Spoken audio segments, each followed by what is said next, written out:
A psicoterapia interpessoal é uma técnica que começou a ser desenvolvida nos anos 70. O seu primeiro manual foi publicado em 1984 por Gerald Klerman, por Myrna Weissman e por outros colaboradores. Gerald e Myrna eram casados. Infelizmente, Gerald já faleceu. Esta técnica, inicialmente, ela se destinava a tratar pacientes com depressão unipolar não psicótica. O entendimento de quem a aplicava não era de que a depressão estaria sendo causada pelos problemas interpessoais. Não, se entendia que a depressão é uma doença também da bioquímica do cérebro. Porém, se percebia que a depressão ela se instalava num contexto de relacionamento pessoal e social. Melhorando essas relações, havia uma melhora também no quadro depressivo. Por isso essa técnica trabalha em conjunto com a medicação. No início ela apresentava 4 áreas. O terapeuta procurava lidar com uma ou duas das seguintes 4 áreas, que era se o paciente estava vivendo uma perda, não é?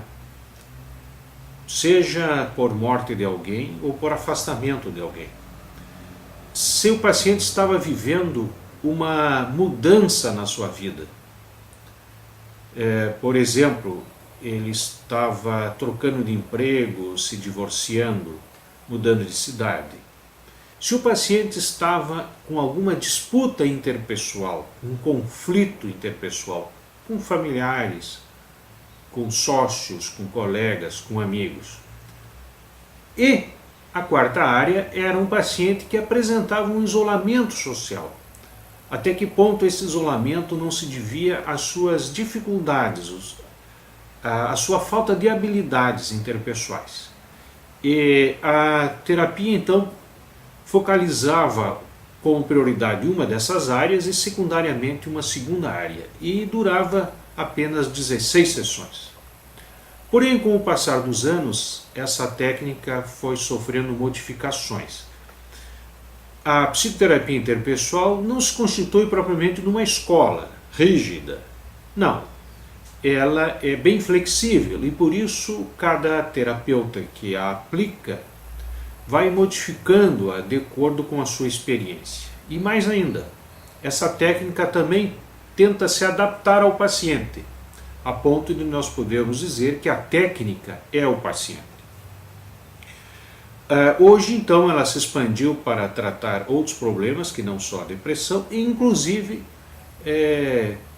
conflitos interpessoais e, mais ainda, ela nos permite conversar com um paciente que não está apresentando uma doença. Nós somos, muitas vezes, procurados por pessoas que estão vivendo uma dúvida existencial, ou pessoas que estão tendo uma visão ingênua da vida. Nesses casos, como não há uma doença, não existe uma conduta terapêutica cientificamente determinada. Mas nós podemos conversar com o paciente, explicando isso a ele, né? E trocar ideias com ele, passando inclusive a nossa experiência de vida em relação a isso. Também poderemos encaminhar o paciente a um aconselhamento filosófico, por exemplo. Podemos encaminhar o paciente a conversar com pessoas das suas relações que ele considera que tenham coisas a lhe dizer. Mais ainda, podemos lembrar que o paciente poderá buscar no seu passado um modelo positivo para lidar com essa situação. Por exemplo, quem sabe ele teve um tio, um avô, que, na sua opinião, sabia muito bem lidar com os problemas da vida. ele poderá buscar nas suas memórias como esse antepassado funcionava e perguntar assim, como é que ele lidaria nessa situação? Enfim, a psicoterapia interpessoal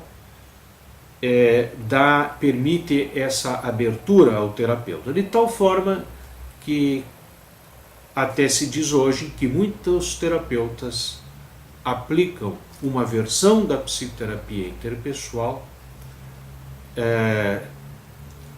sem necessariamente se apresentarem como terapeutas da psicoterapia interpessoal.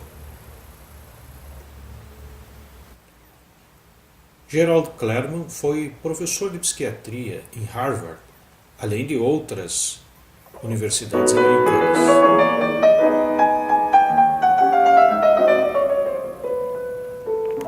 A freshman in spaces where the only restricted